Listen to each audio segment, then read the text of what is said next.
जय हिंद छात्रों, MS digital classes में आप सभी का स्वागत है।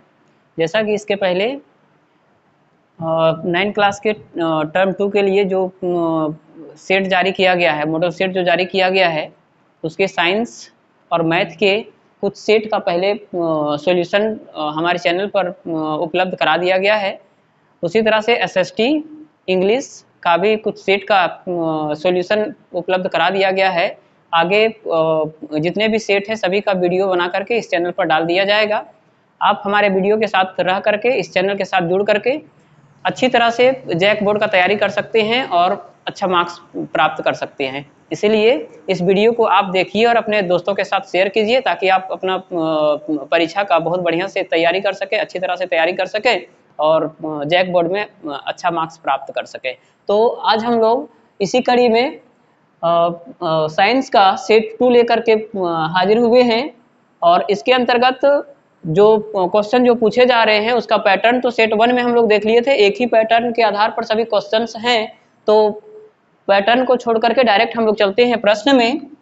जैसा कि यहाँ पहला प्रश्न जो है सेक्शन ए का पहला क्वेश्चन जो हम लोग का है वह शक्ति का एसआई मात्रक लिखें तथा उसे परिभाषित करें। पहला क्वेश्चन जो है वो शक्ति का एसआई मात्रक पूछ रहा है। तो हम लोग जानते हैं कि शक्ति का जो एसआई मात्रक होता है वो वाट होता है और वाट का नाम जेम्स वाट के नाम पर रखा गया है। इसके बाद नेक्स्ट क्वेश्चन जो सेकंड क्वेश्चन है इसका वो है आवृत्ति को परिभाषित करें तथा इसका एसआई मात्रक लिखें कि आवृत्ति क्या है। जो ध्वनि तरंगे या कोई भी तरंग की जो आवृत्ति होती है उसको हम लोग कैसे परिभाषित करते हैं। तो बताया गया है कि कोई आवृत्ति घटना इकाई समय में जितनी बार घटित होती है उसे उस घटना की आवृत्ति कहते हैं। कहने का मतलब यह है कि कोई भी घटना एक निश्चित समय में जितनी बार घटित होगी, अगर हम वेव का बात करें, एक तरंग का बात करें, तो कोई भी तरंग 1 सेकंड में जितनी बार संचरित होती है, जितनी बार उसमें कंपन होती है, उसी को हम लोग उस वेव का या उस तरंग का आवृत्ति कहते हैं। कोई भी तरंग जो है वो 1 सेकंड में जितनी बार कंपित होती है उसी को हम लोग आवृत्ति कहते हैं। यहाँ पर आगे चल करके दिया गया है कि आवृत्ति का इकाई हर्ट्ज है और इसको साइकिल पर सेकंड। अभी हम लोग बता रहे थे कि आवृत्ति जो है 1 सेकंड में किए गए कंपनों की संख्या है और उसी को एसआई मात्रक के रूप में हम लोग हर्ट्ज लिखते हैं। HZ से इसको सूचित किया जाता है। तो हम कह सकते हैं कि किसी भी तरंग के प्रति सेकंड कंपनों की संख्या को आवृत्ति कहते हैं तथा आवृत्ति का एसआई मात्रक हर्ट्ज होता है। इसके बाद नेक्स्ट क्वेश्चन नंबर 3 बोल रहा है एवोगाद्रो संख्या का मान क्या होता है। तो हम लोग जानते हैं कि एवोगाद्रो संख्या का जो मान होता है वो 6.0221 गुने 10 का पावर 23। जनरली हम लोग 6.022 इंटू 10 का पावर 23 यूज करते हैं। जितना हम लोग कैलकुलेशन आसान रखने के लिए 6.022 into 10 to the power 23 use करते हैं। वास्तविक रूप से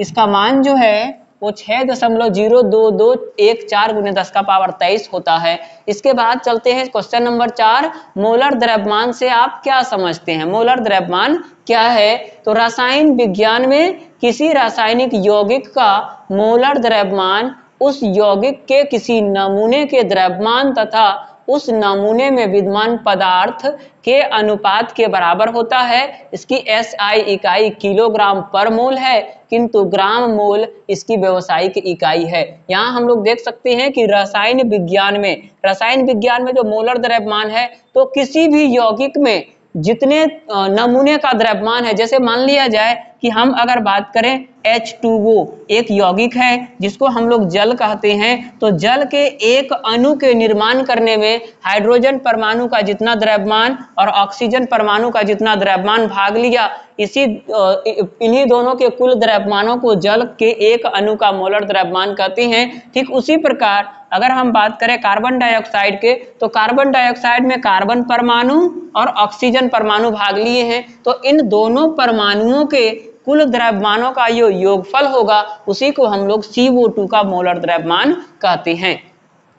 आगे देखते हैं क्वेश्चन नंबर 5। केनाल किरणें क्या हैं। कैनाल किरणें, हम लोग जानते हैं कि एनोड से उत्पन्न होने वाली धन आवेशित किरणें कैनाल किरणें कहलाती हैं। एनोड से जो उत्पन्न होने वाली धन आवेशित किरणें होंगी उसी को हम लोग कैनाल किरणें कहते हैं। इन किरणों की खोज सन 1886 में गोल्डस्टीन ने की थी। इन्हीं के कारण दूसरे अपरमाणुक कणों की खोज संभव हो पाई।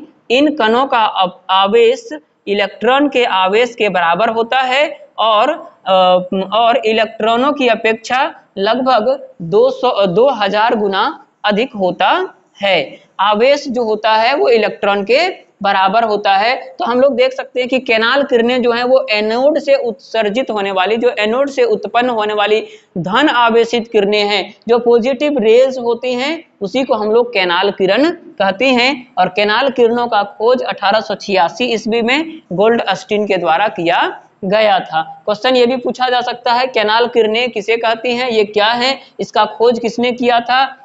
तो हम लोग याद रखेंगे कि गोल्डस्टीन ने कैनाल किरणों का खोज किया था। इसके बाद नेक्स्ट क्वेश्चन है दो संक्रामक रोगों का नाम लिखिए। तो दो संक्रामक रोग, हम लोग इसके पहले वाला वीडियो में संक्रामक और असंक्रामक रोगों के बारे में पढ़ चुके हैं। जैसा कि संक्रामक रोग के बारे में हम लोग पढ़े थे कि एक संक्रमित व्यक्ति के शरीर से दूसरे स्वस्थ व्यक्ति के शरीर में फैलने वाले रोग को संक्रामक रोग कहते हैं। तो यहाँ पर परिभाषा नहीं बल्कि उसका उदाहरण पूछा है। तो हम लोग यहाँ पर लिए हैं चेचक तथा हैजा। और भी कई तरह के रोग हैं जो संक्रामक रोग के श्रेणी में शामिल हो सकते हैं। इसके बाद नेक्स्ट क्वेश्चन नंबर 7 जो है एक स्वस्थ व्यक्ति किसे कहा जाता है। स्वस्थ व्यक्ति हम किसे कह सकते हैं, कहने का मतलब यह है कि किस व्यक्ति को हम स्वस्थ व्यक्ति कह सकते हैं। तो वैसा व्यक्ति जो मानसिक, शारीरिक और सामाजिक हर तरह से स्वस्थ होगा, उस व्यक्ति को हम स्वस्थ व्यक्ति कह सकते हैं, जो पूर्ण रूप से स्वस्थ हो।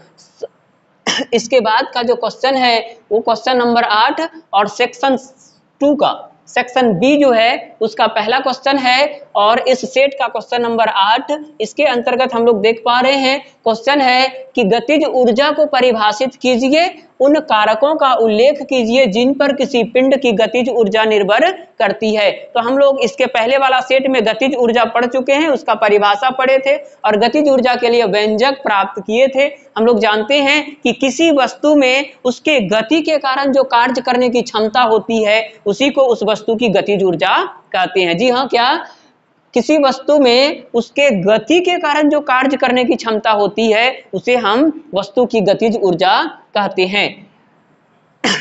सदैव धनात्मक एवं अदिश राशि होती है। ये जो गतिज ऊर्जा है वो सदैव धनात्मक होती है और अदिश राशि होती है। अब यहाँ पर इसका सेकंड पार्ट जो है उन कारकों का उल्लेख कीजिए जिन पर किसी पिंड की गतिज ऊर्जा निर्भर करती है। तो उसके लिए हम लोग इसका व्यंजक के बारे में जो इसके पहले वीडियो में कर चुके हैं, जिसमें पूछा गया था कि गतिज ऊर्जा क्या है, गतिज ऊर्जा के लिए व्यंजक प्राप्त कीजिए। तो उस व्यंजक में हम लोग देखे थे E kinetic energy equal to 1/2 mv²। अब यहाँ हम लोग देख सकते हैं कि जो गतिज ऊर्जा है वो मास और वेलोसिटी, कहने का मतलब क्या, उस पदार्थ के द्रव्यमान और उसके वेग पर निर्भर करता है। तो यहाँ पर हम लोग कह सकते हैं कि चूंकि E बराबर 1/2 mv², जहाँ m बराबर वस्तु का द्रव्यमान तथा v बराबर वस्तु का वेग, अतः किसी वस्तु या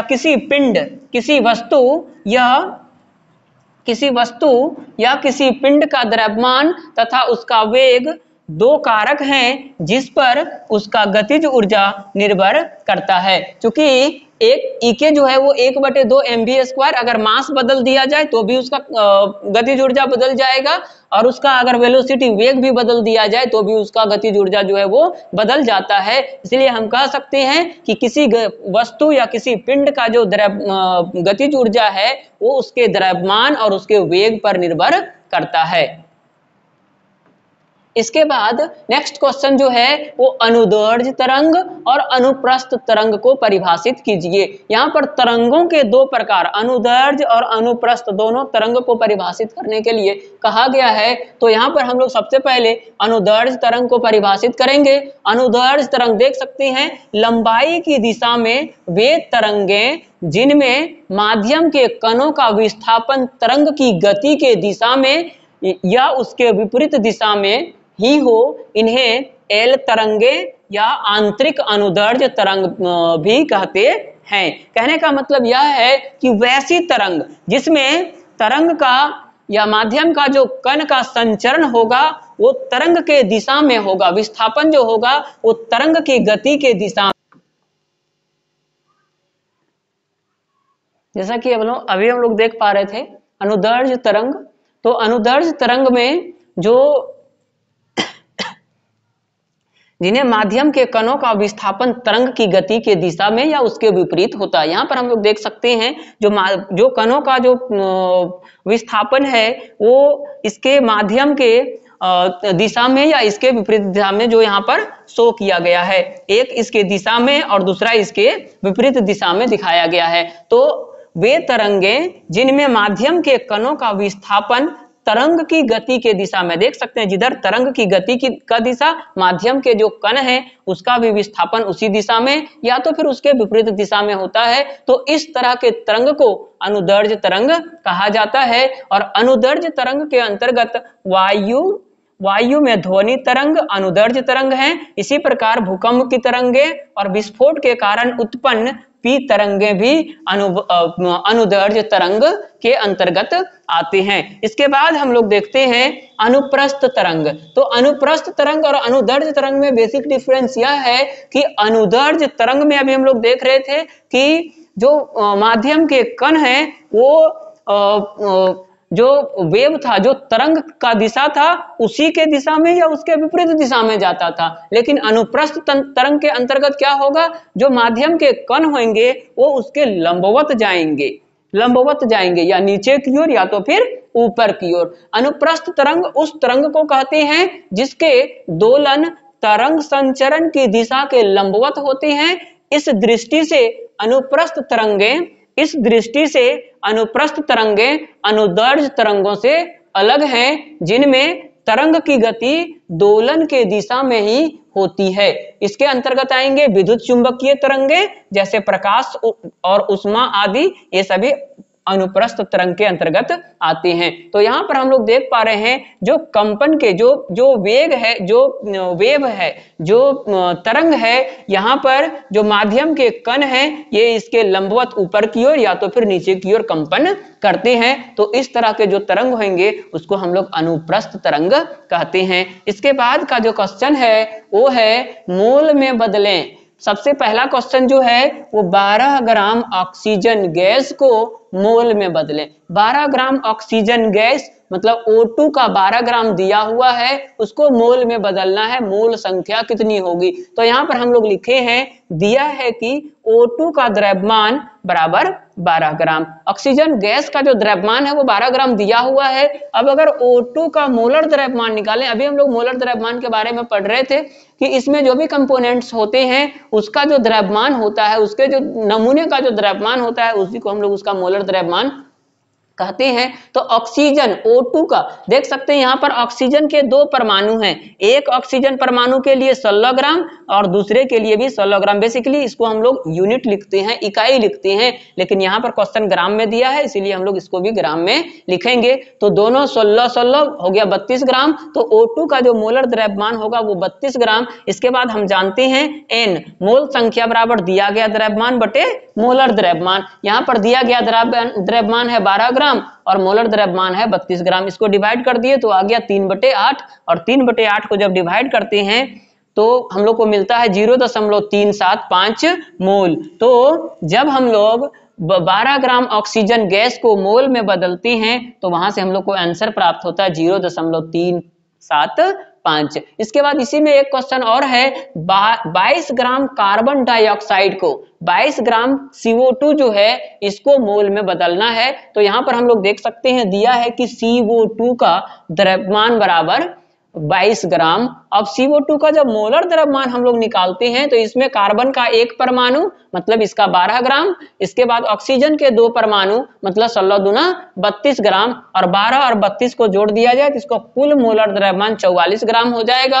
और अभी हम लोग फॉर्मूला देखें कि N बराबर छोटा m दिया गया द्रव्यमान और बड़ा M मोलर द्रव्यमान, दोनों के अनुपात को हम लोग मोल संख्या कहते हैं। तो दिया गया द्रव्यमान है 22 ग्राम, इसके बाद मोलर द्रव्यमान 44 ग्राम, तो 22 ग्राम बटे 44 ग्राम यहाँ डिवाइड किए तो 1/2 मोल, और 1/2 मोल को जब पॉइंट में लिखे तो 0.5 मोल प्राप्त होता है। अर्थात CO2 का द्रव्यमान अगर 22 ग्राम है तो उसका मोल अगर हम लोग याद करेंगे तो 0.5 मोल होगा। इसके बाद का क्वेश्चन नंबर 11, 10 जल का द्रव्यमान ज्ञात करना है। यहाँ पर मोल निकालने के लिए बोला है, दिया है कि H2O मोल संख्या, H2O का जल का जो मोल संख्या N दिया हुआ है वो 10 मोल है। H2O का मोलर द्रव्यमान अगर हम लोग जानते हैं तो हम लोग को 18 ग्राम प्राप्त होता है। क्योंकि हाइड्रोजन के 2 परमाणु हैं और एक हाइड्रोजन का द्रव्यमान 1, उसके बाद दूसरे का भी 1, उसी तरह से ऑक्सीजन का जो होता है वो 16 ग्राम होता है, सभी को जोड़ दिया जाता है तो कुल मिला के हम लोग को मिलता है 18 ग्राम। इस तरह से कह सकते हैं जल का वो है 18 ग्राम। अब हम जानते हैं कि M बराबर M गुने N, क्योंकि जो दिया गया द्रव्यमान निकालना है वो मोलर द्रव्यमान को मोल संख्या से गुना करने से प्राप्त होगा। तो 18 ग्राम को 10 से गुना कर देते हैं तो हम लोग को 180 ग्राम प्राप्त हो जाता है। ये क्वेश्चन नंबर 11 था।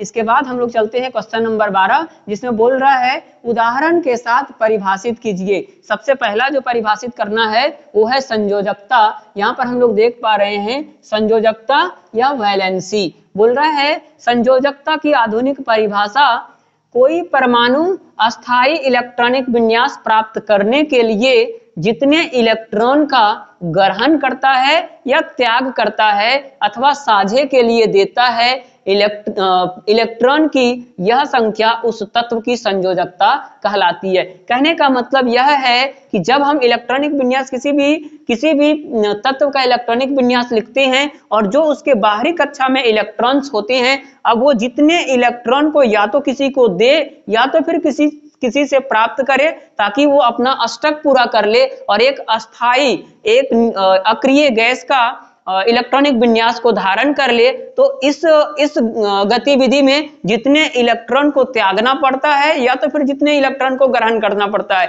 या तो फिर ये कह सकते हैं कि जितने इलेक्ट्रॉन का साझेदारी करता है उन्हीं इलेक्ट्रॉन की संख्या को हम लोग संयोजकता कहते हैं। जैसे एग्जाम्पल में हम लोग यहाँ पर लिए हैं सोडियम और क्लोरीन। देख सकते हैं अगर सोडियम का इलेक्ट्रॉनिक विन्यास हम लोग लिखते हैं तो हम लोग को प्राप्त होता है 2, 8 और 1। चूंकि सोडियम का जो परमाणु संख्या होता है वो 11 होता है तो 2, 8, 10 और 1 11। इसके बाहरी कक्षा में 1 इलेक्ट्रॉन है। उसी तरह से क्लोरीन का अगर हम लोग इलेक्ट्रॉनिक विन्यास लिखते हैं तो 2, 8 और 7। इसके बाहरी कक्षा में 7 इलेक्ट्रॉन है।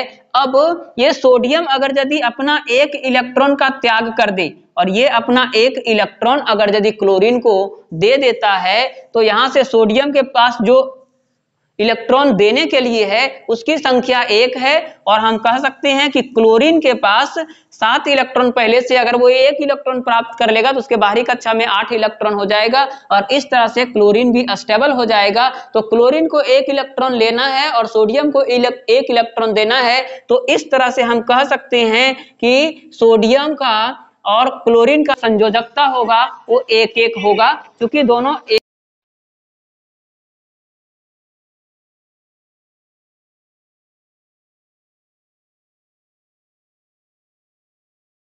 जो उसको ग्रहण कर रहा है। तो इस तरह से Na की जो संयोजकता होगी वो 1 और Cl की भी संयोजकता होगी वो 1 है। अब जो नेक्स्ट इसका दूसरा नंबर था उसमें हम लोग को दिखाना है या परिभाषित करना है संभारिक समस्थानिक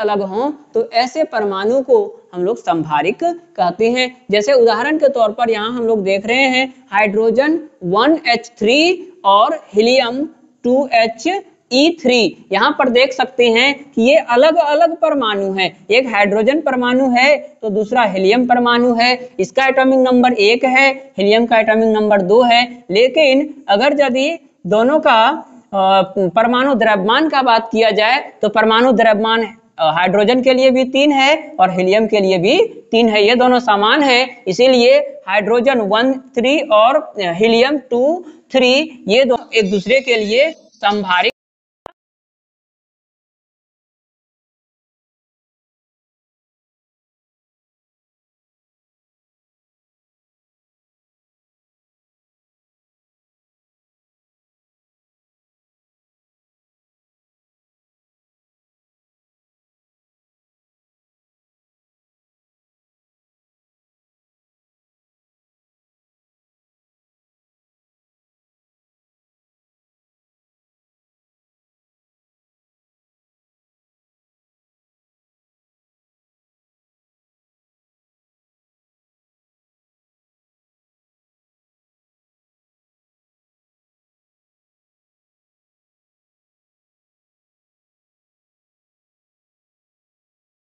संभारिक होंगे। तो कुल मिला के हम लोग ये कह सकते हैं कि संभारिक में अलग अलग तत्व होंगे, उसके परमाणु संख्या अलग होंगे लेकिन परमाणु द्रव्यमान समान होंगे।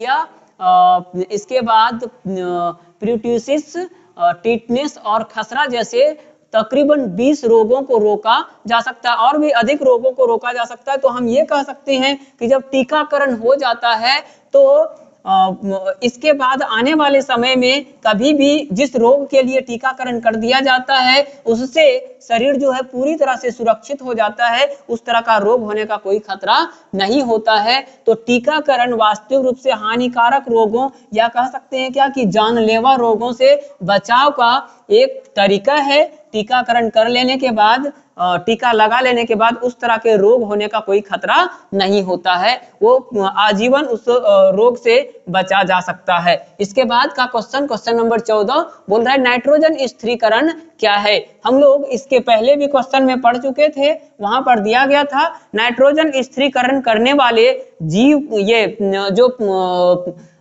नाइट्रोजन स्थिरीकरण करने वाले जो जीवाणु है उसका नाम पूछा गया था। यहाँ पर नाइट्रोजन स्थिरीकरण क्या है ये पूछ रहा है। तो हम लोग जानते हैं कि इन्वायरमेंट जो हमारा पर्यावरण है, जो वातावरण है, उसमें जो 78% नाइट्रोजन है इसका कोई भी जीव सीधा उपयोग नहीं कर पाता है। जब तक ये इसके कंपाउंड्स के रूप में कन्वर्ट नहीं होता है तब तक इसका उपयोग कोई भी जीव नहीं कर पाते हैं। तो उस प्रक्रिया को नाइट्रोजन यौगिकीकरण या नाइट्रोजन स्थिरीकरण उस प्रक्रिया को कहते हैं जिसके द्वारा पृथ्वी के वायुमंडल की नाइट्रोजन N2 अमोनिया या और जीवों के लिए लाभदायक अन्य अणुओं में परिवर्तित की जाती है। कहने का मतलब क्या कि जो वायुमंडलीय नाइट्रोजन है उसको नाइट्रेट्स के रूप में या अमोनिया के रूप में या और अधिक दूसरे दूसरे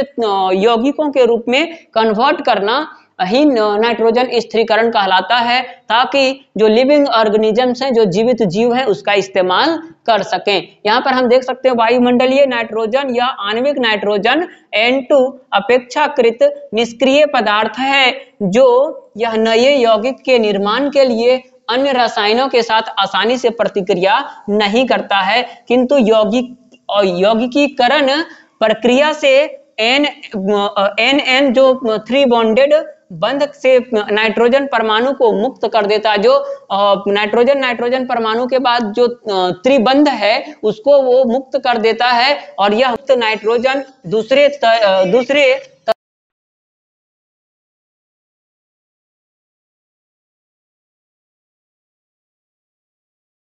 और दूसरे तत्वों में, दूसरे यौगिकों के रूप में कन्वर्ट होने लगता है, जिससे किसी दूसरे और जो जीव है उसके उपयोग लायक बन जाता है। तो इस तरह से हम ये कह सकते हैं कि वातावरणीय या वायुमंडलीय नाइट्रोजन को उसके यौगिकों में कन्वर्ट करना या रूपांतरित करने की जो प्रक्रिया है उसे हम लोग नाइट्रोजन स्थिरीकरण कहते हैं। इसके बाद का जो क्वेश्चन है सेक्शन सी में, यहाँ बोल रहा है किन्हीं 3 प्रश्नों के उत्तर दीजिए। यहाँ पर 5 क्वेश्चन दिया गया है, लेकिन हम लोग को 3 का उत्तर देना है वो एग्जाम के लिए। इस सेट में हम लोग 5 में से 5 क्वेश्चन का आंसर किए हैं, जो एग्जाम होगा उसमें हम लोग को 3 क्वेश्चन का आंसर करना है। तो यहाँ पर जो पहला क्वेश्चन, ये इसका 15 नंबर क्वेश्चन और इस सेट का पहला क्वेश्चन जो है वो पूछ रहा है आंतरिक ऊर्जा क्या है। तो हम लोग पढ़ चुके हैं कि किसी भी वस्तु में उसकी जो गतिज ऊर्जा और स्थितिज ऊर्जा का जो योगफल होता है उसी को हम लोग उसका आंतरिक ऊर्जा कहते हैं। आंतरिक ऊर्जा गतिज ऊर्जा और स्थितिज ऊर्जा का संयोजन होता है या उसका योग होता है। आंतरिक ऊर्जा को किसी वस्तु में मौजूद गतिज ऊर्जा और स्थितिज ऊर्जा के योग के रूप में परिभाषित किया जाता है, उसके योग के रूप में परिभाषित किया जाता है, जिसे कार्य करने के लिए उपयोग किया जाता है। आंतरिक ऊर्जा का एक रूप है जो किसी वस्तु की स्थितिज और गतिज ऊर्जा से संबंधित होती है। कुल मिला के हम सिंपली ये कह सकते हैं कि किसी भी वस्तु में जो आंतरिक ऊर्जा और गतिज ऊर्जा होती है उसका सम्मिलित रूप, उसका योगफल को ही हम लोग गतिज ऊर्जा कहते हैं। अब इस 15 नंबर जो क्वेश्चन है इसमें इसका 2 प्रकार लिखने के लिए बोल रहा है। तो यहाँ पर जो आंतरिक ऊर्जा है इसका 2 प्रकार हम लोग लिख सकते हैं। पहला होगा आंतरिक ऊर्जा के प्रकार में अगर पूछा जाए तो आंतरिक ऊर्जा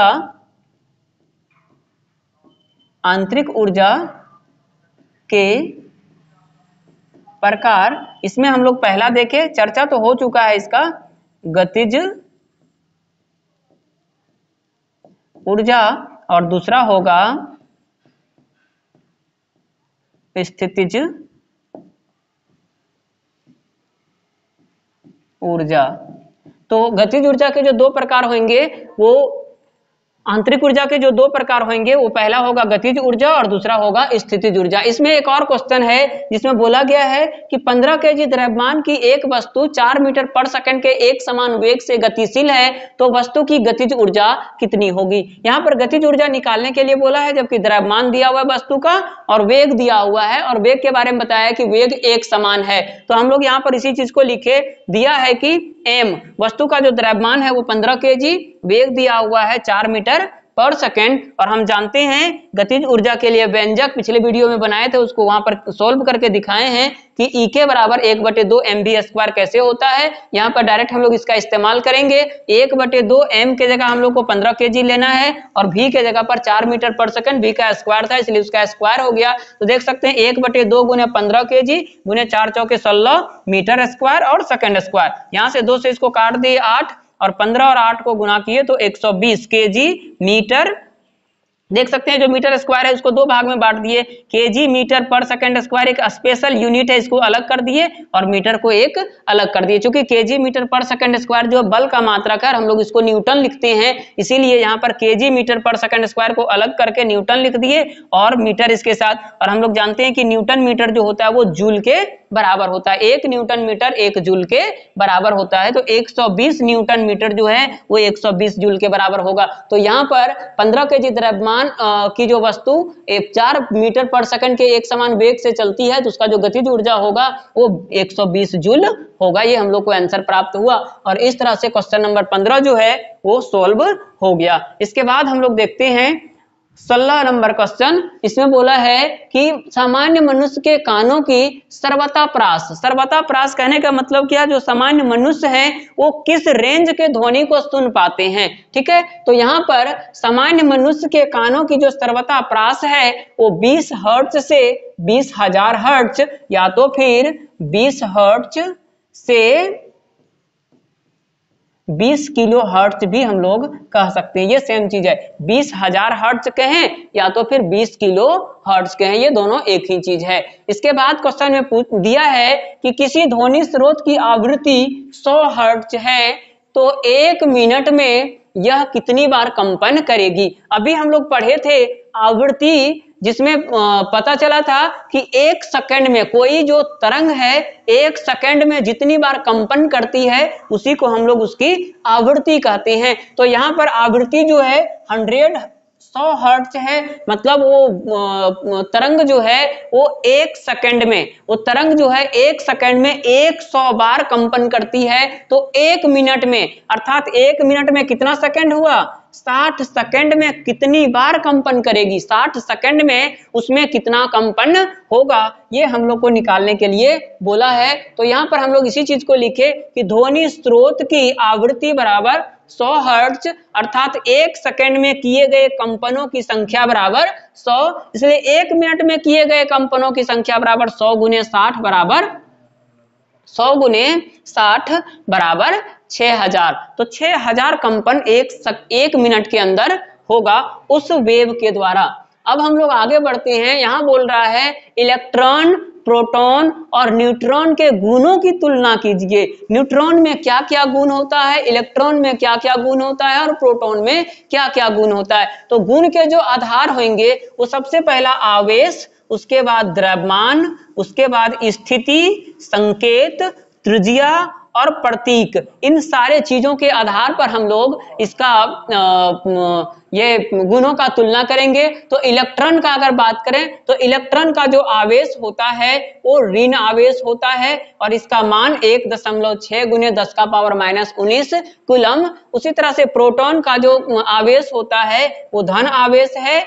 मान दोनों का सेम होता है 1.6 इंटू 10 का पावर -19 कूलम। उसी तरह से न्यूट्रॉन पर अगर न्यूट्रॉन का बात करें आवेश का, तो न्यूट्रॉन में कोई आवेश नहीं होता है। इसके बाद द्रव्यमान का बात करें तो इलेक्ट्रॉन का द्रव्यमान हाइड्रोजन के एक परमाणु के द्रव्यमान का 1/1840 भाग होता है। ठीक उसी प्रकार अगर प्रोटॉन का बात करें तो प्रोटॉन का द्रव्यमान हाइड्रोजन के एक परमाणु के द्रव्यमान का लगभग 1.007335 के बराबर होता है। उसी तरह से न्यूट्रॉन का द्रव्यमान बात करें तो न्यूट्रॉन का द्रव्यमान 1.008724 होता है। ये किसका, न्यूट्रॉन का जो द्रव्यमान है वो प्रोटॉन के द्रव्यमान के बराबर अर्थात 1.008724 के बराबर होता है। मतलब न्यूट्रॉन और प्रोटॉन का जो द्रव्यमान होता है वो लगभग बराबर होता है। इसके बाद अगर स्थिति का बात करें तो इलेक्ट्रॉन नाभिक के चारों ओर निश्चित ऊर्जा स्तरों पर चक्कर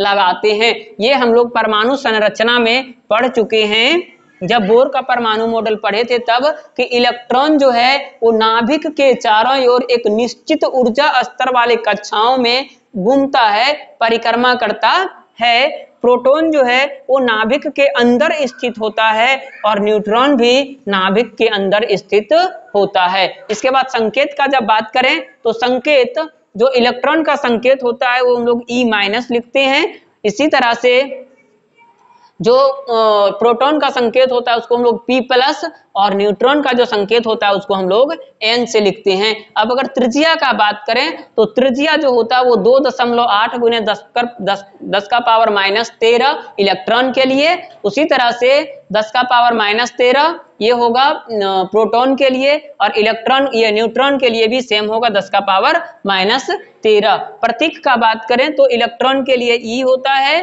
प्रोटॉन के लिए P होता है वह या तो फिर H11 भी होता है। उसी तरह से न्यूट्रॉन के लिए जो होता है वो N होता है या N01 होता है। इस तरह से सभी इसके आवेश, द्रव्यमान, स्थिति, संकेत, त्रिज्या और प्रतीक के आधार पर हम लोग इस चार्ट से ये देखें कि इलेक्ट्रॉन, प्रोटॉन और न्यूट्रॉन के जो गुण होते हैं वो तुलनात्मक दृष्टि से किस तरह है। इसके बाद आगे बढ़ते हैं। ये क्वेश्चन है 17 का B। 17 में 2 क्वेश्चन था। 17 का जो A था उसमें न्यूट्रॉन, प्रोटॉन और जो इलेक्ट्रॉन था उसका हम लोग को गुण लिखने के लिए बोला था। अब यहाँ पर हम लोग देख सकते हैं इसका क्वेश्चन नंबर B, हाइड्रोजन के समस्थानिक H, D एवं T के लिए प्रत्येक में पाए जाने वाले 3 अपरमाणुक कणों को सारणीबद्ध कीजिए। इसके पहले वाले क्लास में, इसके पहला वाला जो वीडियो हम लोग का था सेट 1 का, उसमें भी हम लोग समस्थानिक का परिभाषा पूछा था।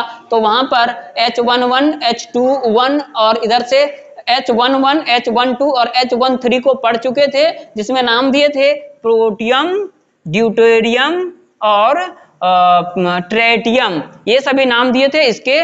तो यहाँ पर जो अपरमाणुक कण है इसका नाम पूछा है, इसकी संख्या पूछा गया है और इसको सारणीबद्ध करना है। तो एक एक करके यहाँ से हम लोग समझ सकते हैं कि इसके नाभिक में देख सकते हैं जो H11 है, इसके नाभिक में 1 p लिखा हुआ है, मतलब प्रोटॉन की संख्या कितनी होगी 1। यहाँ पर इलेक्ट्रॉन का भी संख्या कितना होता है 1। ठीक उसी प्रकार दूसरा में H12 जो है, इसमें प्रोटॉन, इसके नाभिक में जो प्रोटॉन की संख्या है वो 1 है, इलेक्ट्रॉन तो निश्चित रूप से 1 है। ठीक है, इसके बाद यहाँ पर एक न्यूट्रॉन भी है, लेकिन इसमें n नहीं था, मतलब इसमें न्यूट्रॉन नहीं है, केवल 1 प्रोटॉन और 1 इलेक्ट्रॉन है। इसमें अगर बात करें तो 1 प्रोटॉन और 1 न्यूट्रॉन और 1 इलेक्ट्रॉन भी है, मतलब सभी एकक, न्यूट्रॉन भी 1, प्रोटॉन भी 1 और इलेक्ट्रॉन भी 1।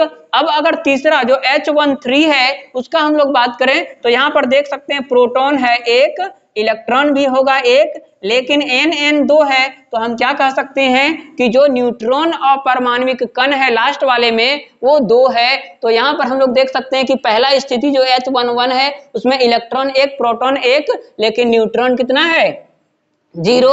अब अगर हम दूसरा वाला जो बात करें जो ड्यूटेरियम है उसका अगर बात करते हैं तो देख सकते हैं यहाँ पर प्रोटॉन, न्यूट्रॉन और इलेक्ट्रॉन एकक है, एक प्रोटॉन, 1 इलेक्ट्रॉन और 1 न्यूट्रॉन। लेकिन यहाँ पर अगर तीसरा का बात करें तो 1 इलेक्ट्रॉन, 1 प्रोटॉन और 2 न्यूट्रॉन। तो इस तरह से हम कह सकते हैं कि जो अपारमाणविक कण ट्राइटियम में है वो आएंगे 1 इलेक्ट्रॉन, 1 प्रोटॉन और 2 न्यूट्रॉन। तो आगे चल करके इसमें हम लोग इसी को सारणीबद्ध किए हैं इस डाटा के अंतर्गत, जिसमें लिखे हैं हाइड्रोजन के समस्थानिक नाम दिए हैं प्रोटियम, ड्यूटेरियम और ट्राइटियम। इसमें प्रोटॉन की संख्या 1, फिर इलेक्ट्रॉन की संख्या 1 और न्यूट्रॉन की संख्या 0। पहला वाला में जो प्रोटियम है उसमें प्रोटॉन 1, इलेक्ट्रॉन 1 और न्यूट्रॉन 0। अगर ड्यूटेरियम का बात करें तो ड्यूटेरियम में 1 प्रोटॉन, 1 इलेक्ट्रॉन और 1 न्यूट्रॉन, उस फिगर से भी हम लोग देख पा रहे थे। और ट्राइटियम का जब बात करते हैं तो प्रोटॉन 1, इलेक्ट्रॉन 1 और न्यूट्रॉन की संख्या इसमें 2 है। तो इस तरह से इसका सेकंड क्वेश्चन जो क्वेश्चन नंबर बी था 17 का वो भी कंप्लीट हो गया। अब हम लोग यहाँ पर चलते हैं, मृदा निर्माण की प्रक्रिया को विस्तृत रूप से व्याख्या कीजिए। मिट्टी का जो निर्माण होता है, मृदा का जो निर्माण होता है वो किस प्रकार होता है। तो यहाँ पर हम लोग देख सकते हैं जलवायु मृदा निर्माण का सबसे महत्वपूर्ण सक्रिय कारक है। जलवायु परिवर्तन, कभी वर्षा होना, ठंडा होना, गर्म होना, ये सभी क्या करता है, जो चट्टान होते हैं उसको तोड़ने में मदद करता है। जो इसका अलग अलग तापमान होता है, अलग अलग आर्द्रता जो होती है, वाष्पीकरण जो होता है, वो सभी इसको इफेक्ट करता है। और जब चट्टानें टूटती हैं, छोटे छोटे मॉलिक्यूल्स में बंटने लगते हैं, तो वहां से मृदा निर्माण की प्रक्रिया प्रारंभ होती है। मृदा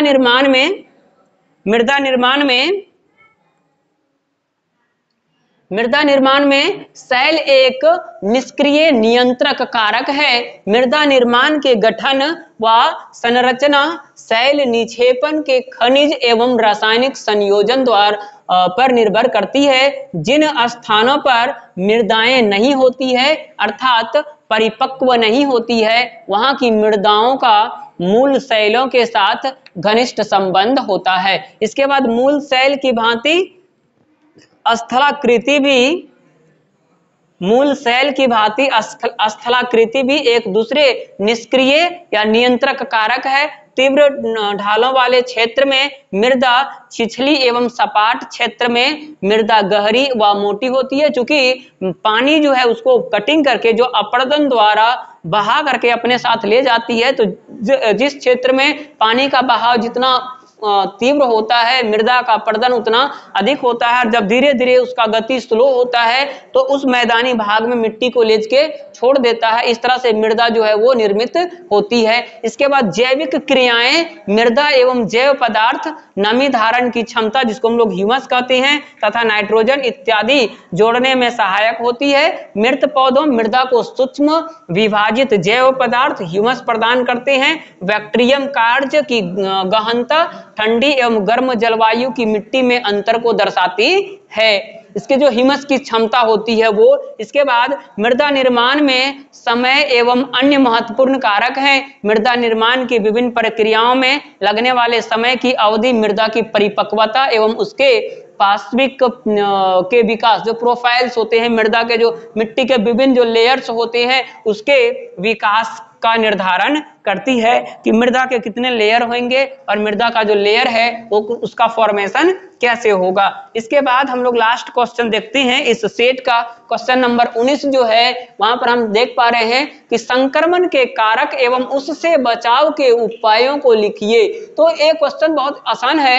यहाँ पर हम देख सकते हैं कि जो संक्रमण है, कोई भी बीमारी, जो संक्रमण वाले जो रोग हैं वो फैलते कैसे हैं, उसके फैलने के कारण क्या है, उस कारण के बारे में लिखना है और फिर उसके बचाव के बारे में हम लोग को लिखना है। जो संक्रमण को प्रभावित कर सकते हैं, जैसे सबसे पहले वायु द्वारा, खांसने के बाद जो रोगाणु कारक जो होते हैं वो एक शरीर से दूसरे शरीर में प्रवेश कर सकते हैं। वही बताया गया कि छींकने व खांसने से रोगाणु वायु में आ जाते हैं तथा स्वस्थ व्यक्ति में चले जाते हैं। जब वह श्वसन क्रिया करता है तो उस हवा के माध्यम से उसके शरीर के अंदर प्रवेश करते हैं और उसे भी संक्रमित बना देते हैं। इसके बाद जल द्वारा प्रदूषित व संक्रमित पानी पीने से रोगाणु हमारे शरीर में चले जाते हैं और हमें बीमार बना देते हैं। तो ये भी संक्रमण का एक कारक हो सकता है। वायु द्वारा देखें, छींकने या खांसने से जो रोगाणु कारक जो हवा में चले जाते हैं वो दूसरे जो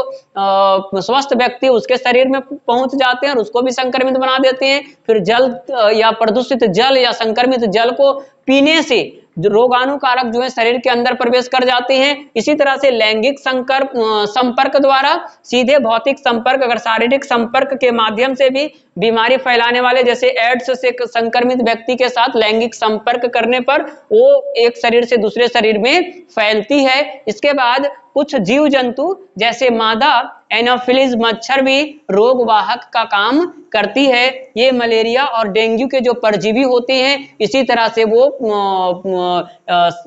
व्यक्तियों को संक्रमित कर सकते हैं। इसके बाद इसके बचाव के जो उपाय हैं, संक्रमित व्यक्ति के संपर्क में नहीं आना चाहिए। मतलब क्या कि अगर कोई व्यक्ति किसी संक्रमण बीमारी से ग्रसित है तो उसके संपर्क में आने से बचना चाहिए, उसके संपर्क में नहीं जाना चाहिए। उपाय का सबसे पहला कारण।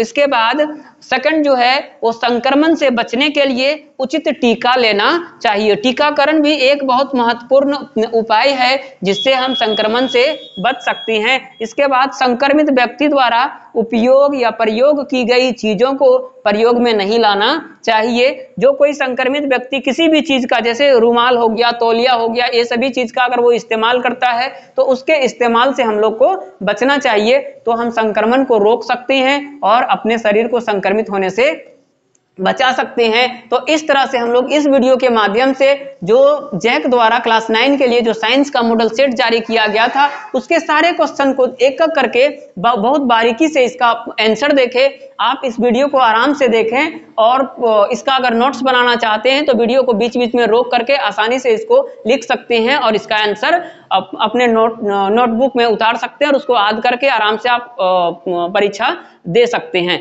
धन्यवाद।